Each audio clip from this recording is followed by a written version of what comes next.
Bienvenidos. Somos un espacio que busca dar cabida a visiones críticas, amplias, del acontecer cultural contemporáneo venezolano, pero también de su pensamiento. Desde la razón, queremos leer, escuchar, ver, palpar lo que pasa en nuestro tiempo, adentro y afuera del país. Sashenka García y Ricardo Ramírez junto a Juan Juárez en la producción del espacio. Inmaculada Sebastiano y Carlos Javier Virgües en la coordinación de Unión Radio Cultural. En el control técnico, Giancarlos Caraballo.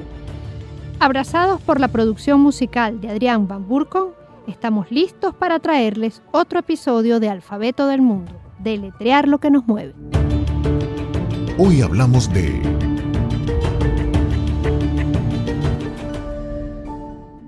Switch on Cue. El pasado toma la vanguardia. En Venezuela, durante el siglo XIX, además de épica y batallas, también se hacía música. Un ejemplo de ello son los valses y danzas de salón.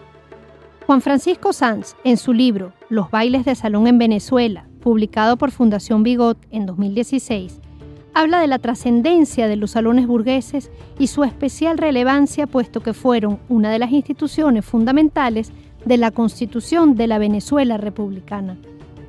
En los salones también se evidencia la construcción social, las diferencias de clases y, por supuesto, la importancia de las relaciones con países extranjeros que influyeron notablemente en la cultura del país naciente y, claro está, en su música.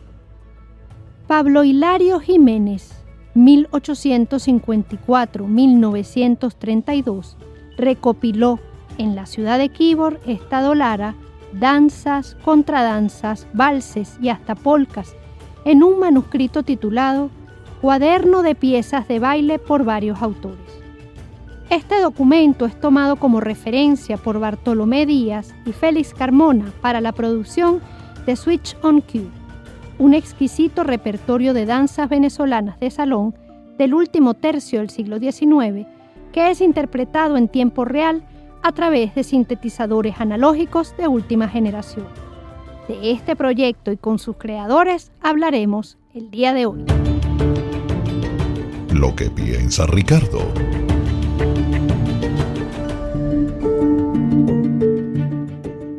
Bueno, Sashenka, fíjate.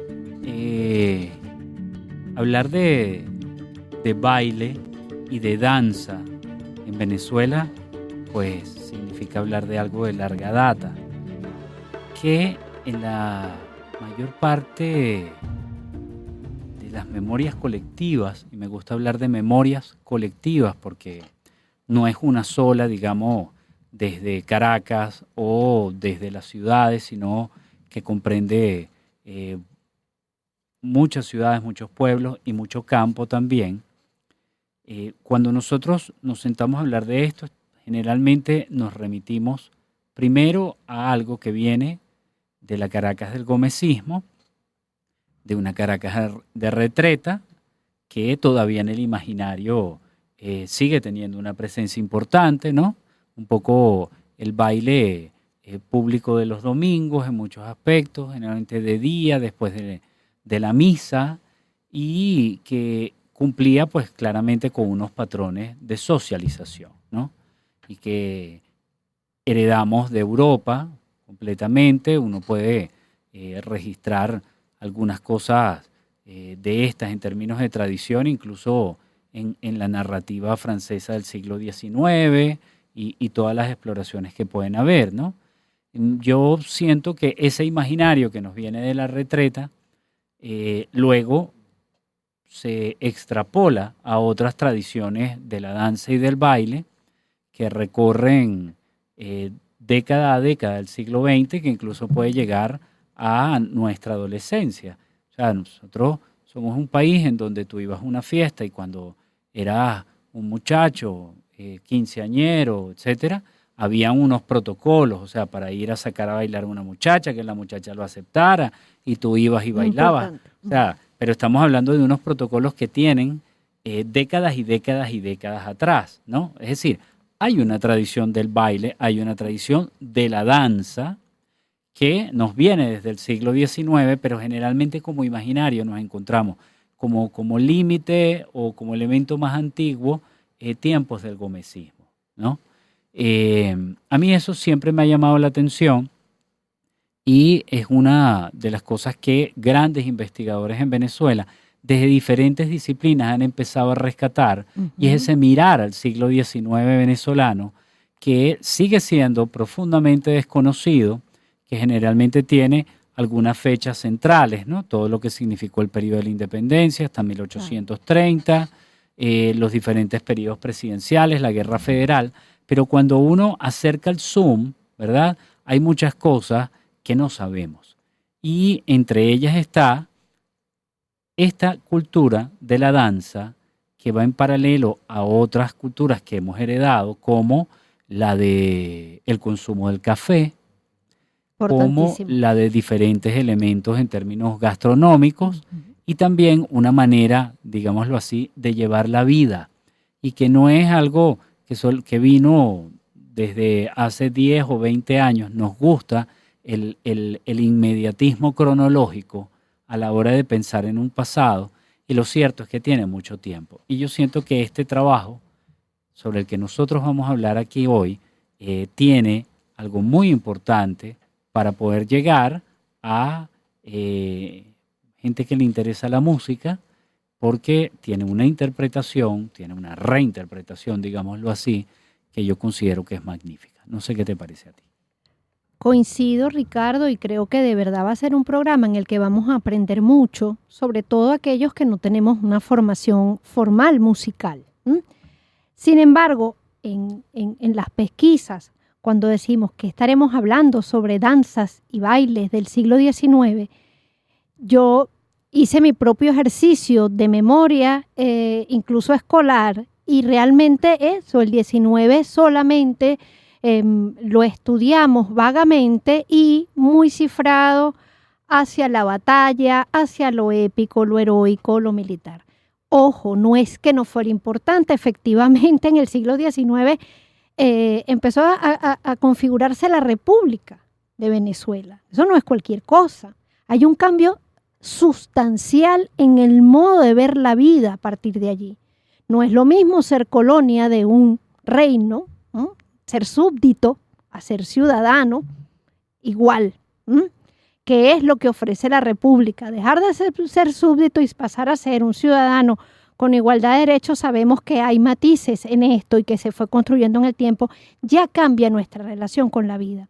Por eso creo que además es importante esta revisión que han hecho en estos últimos años personas efectivamente como nuestros invitados, pero también como estos otros investigadores, este equipo de Juan Francisco Sanz, con María Antonia Palacios, por ejemplo, que tienen una larga trayectoria estudiando y investigando los intrínculos sociales y culturales que están detrás de todo esto, porque la música es también un reflejo de su tiempo y de la sociedad que de una u otra forma está representando. Estas danzas y estos bailes también levantaban sospechas y escándalos, como los levantan ahora cuando llegan los nuevos bailes. Y eso tiene que ver con los ajustes sociales. Entonces, entender también que estos espacios de encuentro burgués, que no es lo mismo que aristócrata, ofrecieron encuentros para la configuración del país en el que después, para bien y para mal, nos fuimos convirtiendo. A mí me parece interesantísimo. Así que yo creo que la vamos a pasar muy bien hoy. ¿Con quién conversamos? Con Bartolomé Díaz y Félix Carmona. Bartolomé Díaz se presenta así: yo tengo la responsabilidad de ser un músico iconoclasta. De mis dos maestros principales, Antonio Lauro y Abel Carlevaro, casi nada. Aprendí muchísimo. Sobre todo aprendí a confiar en mi propio instinto artístico. Mi formación se vio obligada a conciliar el Conservatorio Juan José Landaeta con la Banda Siete Cuero, Giordano y Evio Di Marzo y la Camerata Renacentista de Caracas, entre muchos proyectos que buscaban acercarse a muchos estilos musicales. Hoy en día creo que la más lograda página de música puede pertenecer a cualquier época, y que todo va a depender del nivel de compromiso que tengamos con esa obra en particular. También opino que el viejo Sojo tenía razón. El repertorio tradicional del niño venezolano debería ser el punto de partida de todo músico que se forme en nuestro país. Ya que me motiva mucho promover el hecho cultural, es también para mí un privilegio poder enseñar y llevar adelante el trabajo divulgativo de la Dirección de Cultura de la Universidad Metropolitana. Por su parte, Félix Carmona nos dice: tuve la suerte de crecer durante los años más expansivos y explosivos del pop rock venezolano. Integrar con mis hermanos bandas como Egos y Entre Nos lanzó al ruedo de la música venezolana de exportación sin posibilidad siquiera de parpadear. Más adelante comienza mi inmersión definitiva en el océano de la música electrónica y, por así decirlo, sello mi pacto de por vida con los procesos analógicos de producción, los cuales considero totalmente vigentes. Desde entonces a acá ha habido premios, reconocimientos y toda una nueva arista de mi vida como instructor, profesor y gerente académico enfocado en la música electrónica. Además de mis clases de pregrado, tengo el honor de coordinar el único diplomado universitario en música electrónica que se ofrece en el país, en la UNIMED, mi alma mater, el cual compite de tú a tú con los mejores productos académicos internacionales de esta especialidad. Hola Bartolomé, Félix, bienvenidos a Alfabeto del Mundo. Bienvenidos amigos. Sashenka, Ricardo y bueno, y mi queridísimo Félix, de verdad que es un placer enorme encontrarme aquí con ustedes hoy para hablar de este tema tan especial. Oh, nosotros encantados de tenerlos aquí para hablar de este tema, de su proyecto que es tan interesante y que sé que va a gustar mucho a la audiencia. Les cuento un poquito. Yo tengo un par de preguntas y Ricardo tiene también otro par. Yo voy a hacerles la primera pregunta, después Ricardo les hace la siguiente, escuchamos sus respuestas y bueno, vamos conversando. ¿Vale? Me parece perfecto. Magnífico. Estupendo. Les pregunto, ¿cuál fue el criterio que utilizaron para seleccionar del manuscrito de Pablo Hilario Jiménez las 8 piezas que se encuentran en la producción? ¿Cómo afrontar el reto de respetar el significado patrimonial de estas piezas desde la orquestación con herramientas de alta tecnología? Creo que comienzas tú, Bartolomé. Sí, voy a comenzar yo. Son preguntas muy, pero muy interesantes. Bien, el manuscrito de Pablo Hilario Jiménez es enorme. Es un manuscrito de 505 piezas que tiene como característica muy particular que la relación cantidad-calidad es maravillosa. En otras palabras, estamos hablando de un hombre tremendamente versado, de muy buen gusto musical y de mucha sabiduría como escritor, pues, de partituras. Okay. En mi caso, yo lo que quería era crear un par de arquetipos de lo que eran los turnos de baile en la Venezuela de finales del siglo XIX. Había realmente 2 maneras de ensamblar turnos: el turno corto, que constaba de una contradanza y un vals, y el turno largo, que constaba de la contradanza, el vals, la polka, la mazurca y la danza criolla. Con un manuscrito de esta envergadura hay que proceder por ensayo y error. Uno va leyendo la música y la música empieza a hablar con uno. Esta pieza te dice, uy, a mí me gustaría estar en este equipo y me gustaría estar al lado de tal pieza, y eventualmente uno acierta a fuerza de ensayar y comprobar las bondades y sobre todo la empatía que ellas puedan tener. Okay. Como último punto en relación a esto, como yo he tenido mucha relación con el manuscrito, quise justamente no grabar piezas que ya había grabado, porque en proyectos de mi agrupación decimonónico, tanto en La Graciosa Sandunga como en nuestro portal de Aguinaldos, nosotros hemos grabado alrededor de unas 20 piezas del manuscrito, y entonces, bueno, respetamos pues ya la existencia de esas grabaciones. Eso básicamente el criterio que me llevó fue sopesar esas cosas. Okay. Bueno, era difícil, ¿no? Porque, claro, un manuscrito tan amplio, escoger 8 piezas representativas y que además funcionaran, ¿no? Para lo que este proyecto significaba para ustedes. Ciertamente, pero por otro lado es muy difícil equivocarse. Tarde o temprano uno acierta con ellas porque no estaba haciendo un ejercicio muy diferente al que el mismo Pablo Hilario Jiménez hubiese hecho previo a un sarao donde tenía que tocar y estaba escogiendo pues material para utilizarlo. Pero un reto muy interesante, ciertamente. Sí, seguro que sí. Y Félix, ¿qué nos puede comentar? Sashenka, Ricardo, bueno, por lo menos tengo en este momento pues la oportunidad de saludarlos. De verdad, gracias por este espacio en su programa. Me encanta, de verdad, que haya un poquito de llegarles a sus oyentes para que puedan apreciar este producto tan maravilloso. Un gusto para nosotros. Sí, un gusto de verdad. Con respecto a la selección, eso ya es área de Bartolomé. ¿Okay? Yo a través del enfoque de creación sonora, yo estoy desarrollando los sonidos de esta producción. ¿Okay? En particular, con la pregunta, porque fíjate que hiciste dos preguntas, con respecto a la pregunta de respetar el significado patrimonial, un poquito más arriesgado en la parte que tiene que ver por mi lado, ¿no? Okay. Bartolomé, músico académico venezolano extraordinario, por supuesto, y esto le lanzo unas florecitas a Bartolomé que bien merecida. Merecida, claro que sí. No, sí, totalmente merecida. Él desarrolla, o sea, él hace los arreglos y la interpretación de estas piezas, ¿verdad?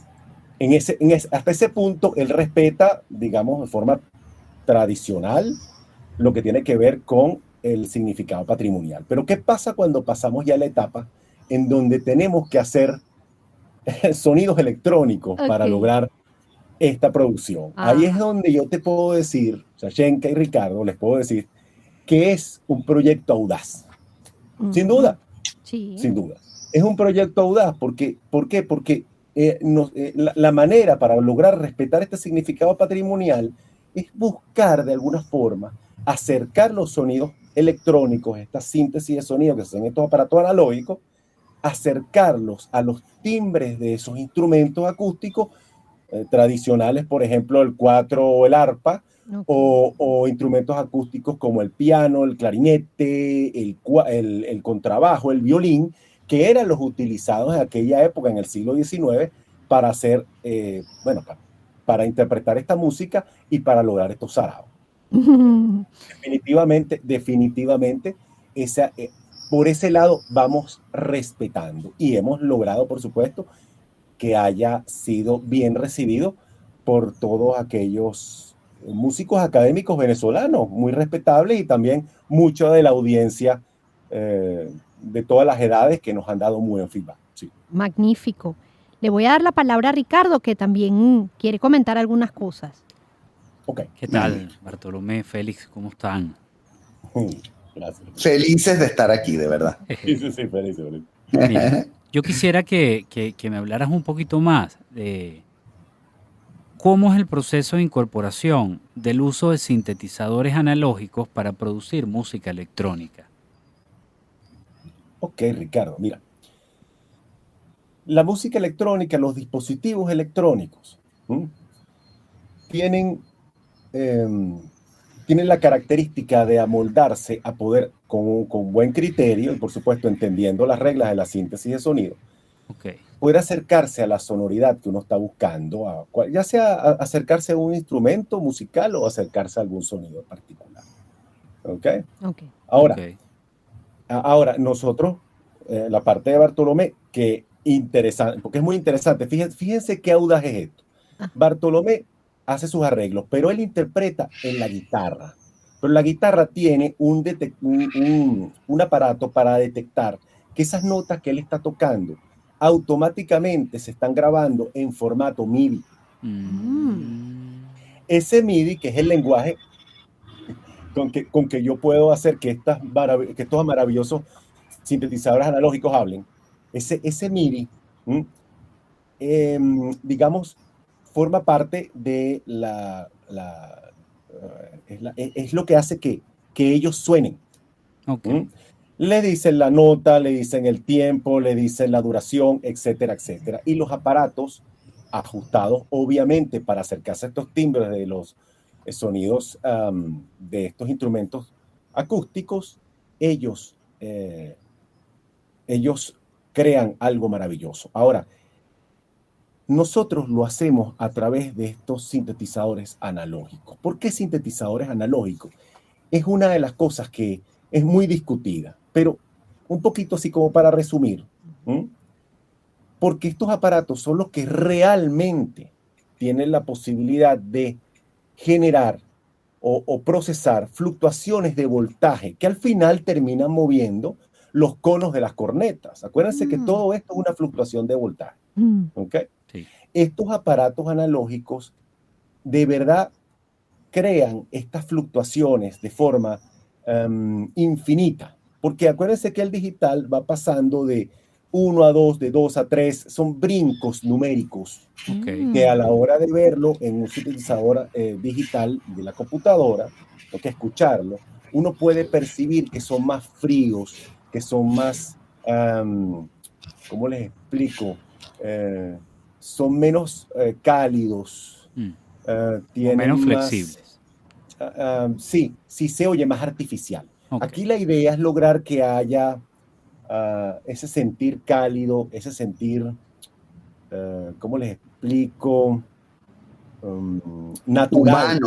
Humano, natural. Y eso solamente he notado yo que puede provenir de estos instrumentos electrónicos, sobre todo si estamos tratando de acercarnos a timbres de instrumentos acústicos. Claro. Imagínense todo este proceso que es relativamente experimental, pero que en cada uno de estos pasos nos han dado sorpresas increíbles. Y hemos logrado un producto musical venezolano que está siendo muy bien recibido y que hemos logrado obtener muy buenas críticas. Qué maravilla. Buenísimo. Ahora,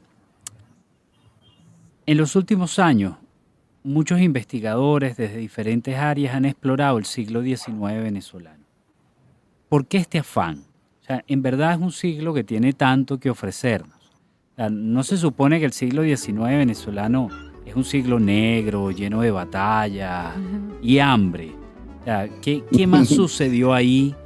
No solo en términos culturales, sino particularmente en términos musicales. ¿Sí? Es una pregunta muy, muy interesante, Ricardo. Félix, y yo probablemente te la Vamos a ir a un corte. Te tengo que interrumpir. Tenemos que ir a un corte un momentico y ahorita volvemos. ¿Ok? Magnífico.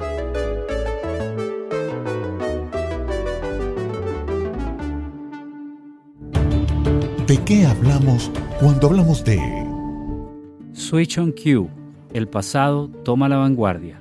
Somos Ricardo Ramírez y Sachenka García. Seguimos compartiendo con nuestros invitados. ¿Con quién conversamos? Con Bartolomé Díaz y Félix Carmona. Buenísimo, Bartolomé, Félix. Vamos a continuar entonces conversando. Habíamos quedado con una pregunta, ¿verdad?, al aire alrededor del siglo XIX. Los escuchamos. Muy bien, es una pregunta muy interesante la que haces, Ricardo, y voy a contestarte la parte con algo de información y te la voy a contestar además con una pregunta que les voy a hacer a ustedes dos. El siglo XIX venezolano, desde el punto de vista de la música en particular, es nuestra referencia fundamental. Teníamos previamente a eso música, vamos a decirlo así, hecha en Venezuela. Eso es una manera de entender a la música venezolana, pero el estilo venezolano no lo teníamos. ¿Qué quiero decir con esto? Una música como el Popule Meus de José Ángel Lamas o el Gloria al Bravo Pueblo de quien quiera que lo haya escrito, probablemente Lino Gallardo, es una música que no podemos identificar con un estilo venezolano por una simple razón. El estilo venezolano no existía ni en 1801 cuando fue escrito el Popule Meus, ni en 1810 cuando fue escrito el Gloria al Bravo Pueblo. Y toda la música venezolana que podemos encontrar nosotros popular en la actualidad, desde una onda nueva de Aldemaro Romero, una pieza de Vitas Brenner o una pieza de C4 Trío va a tener una impronta importantísima de todo esto que se creó en las últimas 3 décadas del siglo XIX. En otras palabras, es un momento de invención. Wow. Eso de por sí, a pesar de lo complejo del siglo, ya lo hace absolutamente extraordinario e importantísimo de tomar en cuenta. En otras palabras, haya sido como haya sido el siglo a nivel de complejidad social, política, militar, etcétera, inclusive de esa Venezuela tan golpeada de aquel momento, pues las referencias para nuestra música nacional nacen en ese momento. Y ahora aquí está la pregunta que yo les quiero hacer, que tiene que ver con este maravilloso espacio radial que es Alfabeto del Mundo. Nosotros estamos viviendo en un momento que es complejo planetariamente y complejo, que es doblemente complejo para nuestro país. Sí. Y en un momento de esa complejidad nace un programa de la fuerza del convencimiento a nivel de idea, de cultura, como el que ustedes están proponiendo con Alfabeto del Mundo. Ese es un programa que a lo mejor en la Venezuela Saudita o en la Venezuela del Tabarato Dame Dos, ¿ustedes creen que hubiese tenido el público con la necesidad de escuchar un mensaje tan profundo como el de este programa en aquel momento, digamos, a mediados de los 70, principios de los 80? Por supuesto que me encantará escuchar su opinión, pero lo que quiero decir es que creo que este programa, la razón de ser es el momento complejo que tenemos. Y claro, esa música venezolana tan emblemática y tan pura nace en ese momento que también es complejo. O sea, que creo que el momento complejo versus una manifestación cultural realmente significativa tiene razón de ser perfectamente. Y por eso les quiero preguntar, ¿qué opinan ustedes de este programa en este momento? ¿Por qué ahora? ¿Por qué un programa como Alfabeto del Mundo no hubiese tenido una impronta tan fuerte hace 25 años atrás, por poner un ejemplo, ¿no? Bueno, yo creo, me atrevería a responder un poco a partir de un poema de Rafael Cadenas, un verso que dice: florecemos en el abismo, ¿no? Ciertamente. Y yo creo que eso es lo que nos puede brindar de alguna manera un impulso, una correspondencia.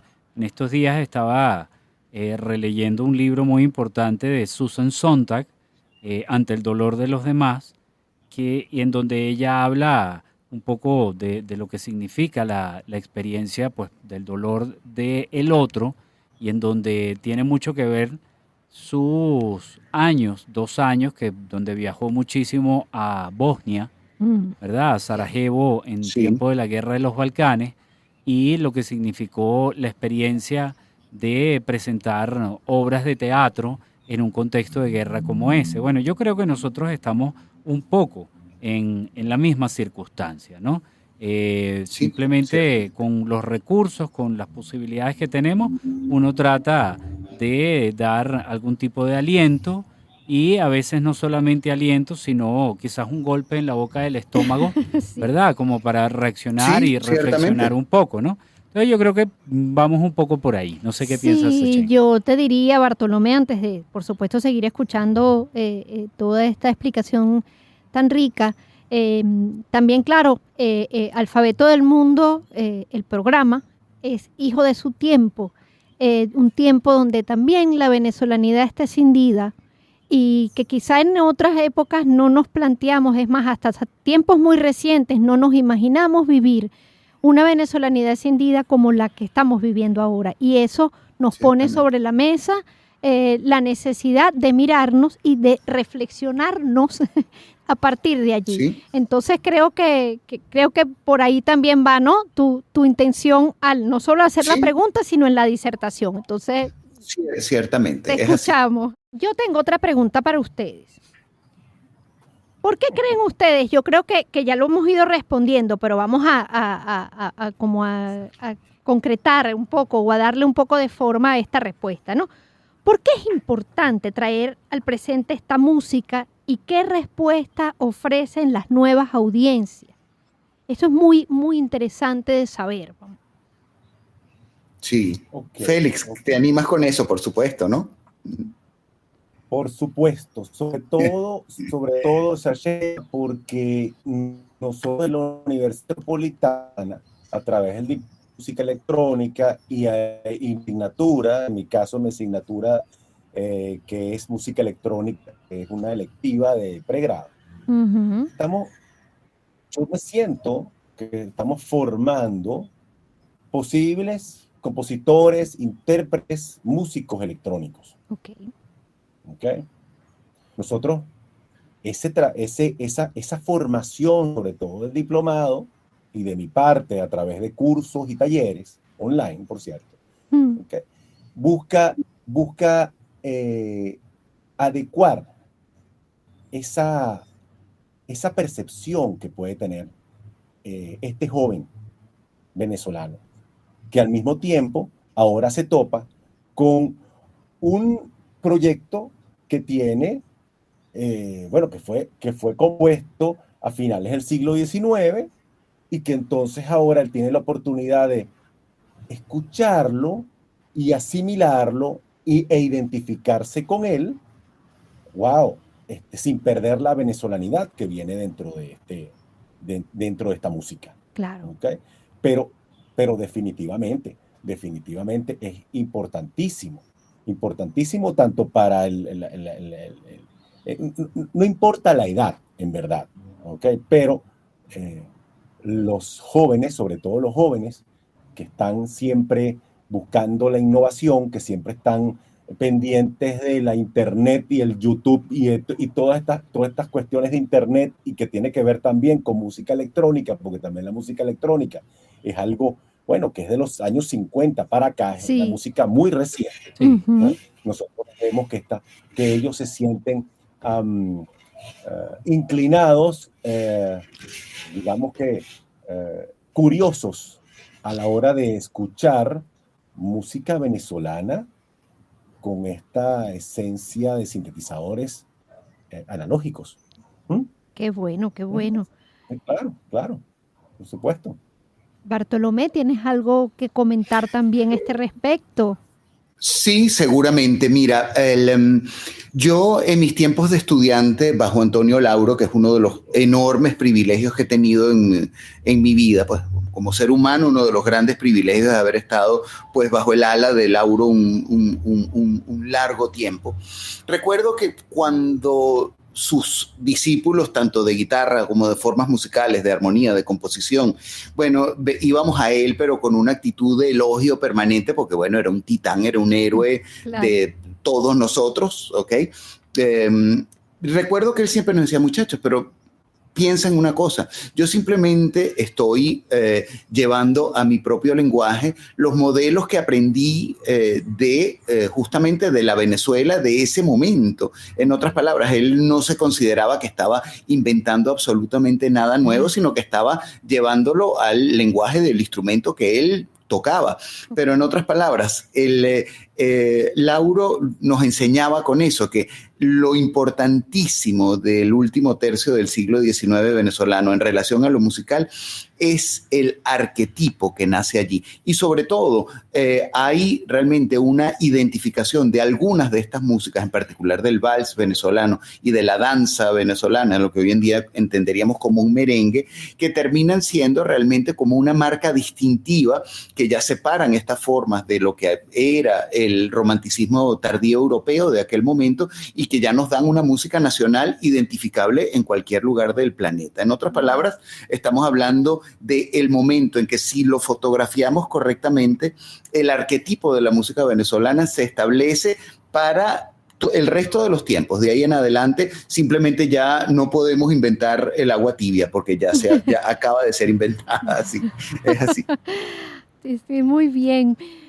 Bueno, mira, Bartolomé, querido Félix, muchísimas gracias por este momento, por estos minutos de tanta sabiduría y de tanta sensibilidad. Realmente estamos, tanto Ricardo como yo, muy agradecidos. Yo, por mi parte también les envío un abrazo especial con mi corazón naranja, porque yo también tengo un poquito de corazón naranja, como es la Unimed.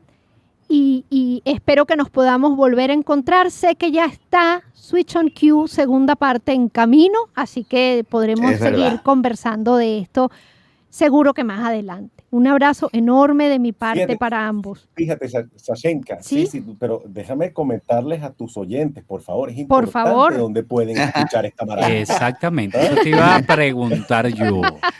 Eso es Muy importante. importante. Sashenka, fíjate. Muy sencillo. Switch on Q está montado en todos los servicios de streaming y proveedores de descarga online. ¿Okay?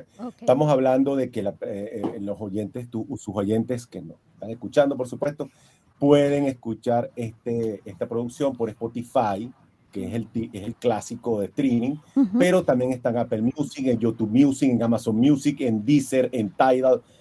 Realmente en los principales está.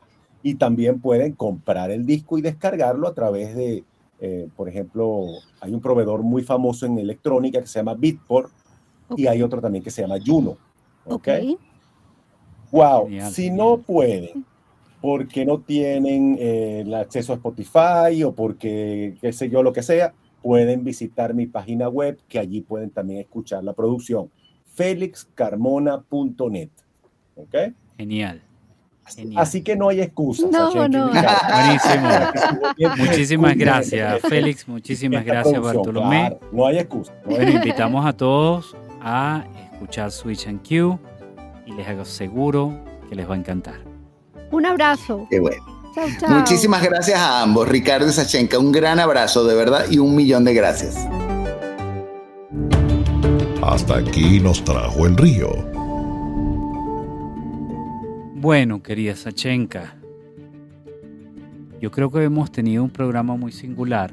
Sí. Hemos podido aprender muchísimo sobre lo que se está haciendo con música venezolana, pero particularmente en esa combinación, además en muchos aspectos muy venezolanas, ¿no?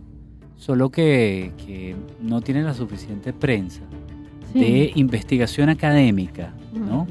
De zambullirse en archivos, de revisar muchísimas cosas y a partir de ahí, ¿verdad? Extraer y en términos pragmáticos ofrecérselo a la gente.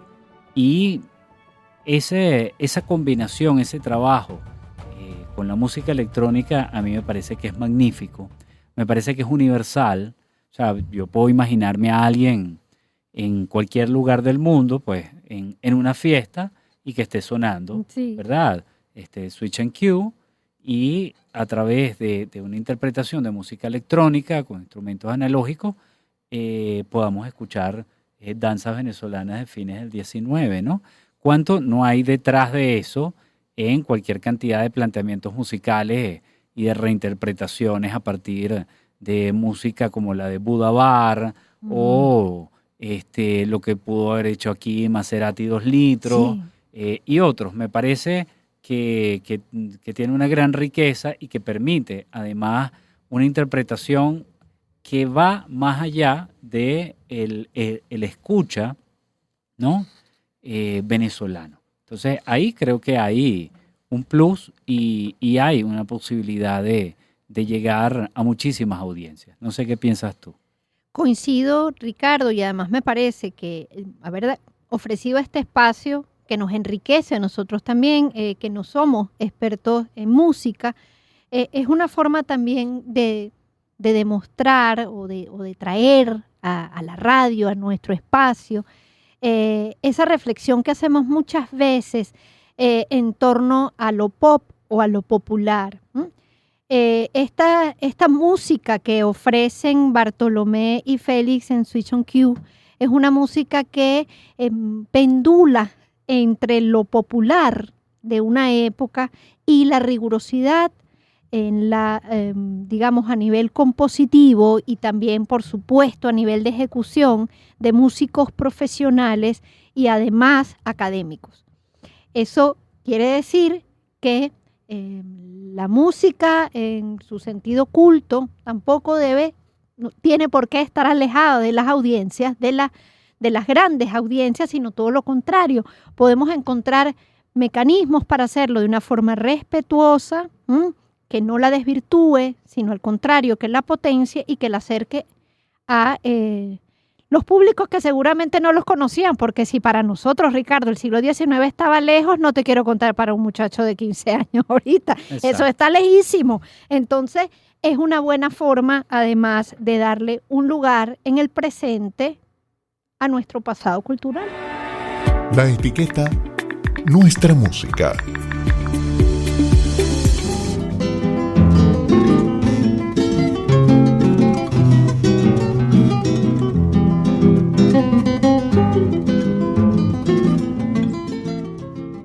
Bueno, Ricardo, en nuestra música hoy yo tengo 2 recomendaciones.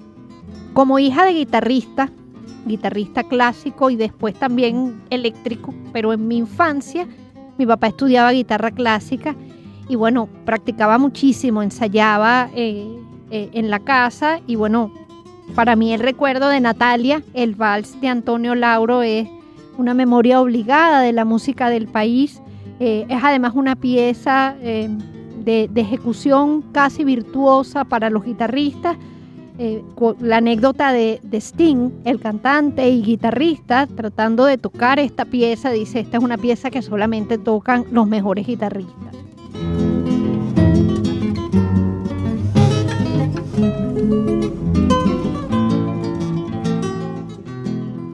Y después me mudo a la otra región del país. Una música que para mí es identitaria de la alegría, además muy venezolana, y es el golpe tocuyano como género. Realmente el golpe es que se te mete entre pecho y espalda, y está. ¡Arriba, compay! Vengo a cantar este golpe que un amigo me mandó, pa' que mañana pasado haga lo mismo con yo. Vengo a cantar este golpe que un amigo me mandó, pa' que mañana pasado haga lo mismo. Bueno, fíjate que yo me mantengo en Oriente, Okay. ¿verdad? Y pienso inevitablemente en El Diablo Suelto, en la versión particular de Gualberto Ibarreto, ¿no? Que me parece que le da un toque diferente. Que lo han visto en Carora, también que lo han visto en San Juan. Recoge este muchacho por allá del Diablo Suelto y lleva entre sus cachos al hijo de Ruperto. Y luego, pues ya por extensión, pues me voy con el polo margariteño, ¿no? Claro. Que me parece que tiene un golpe propio para el recitar magnífico. Estupendo.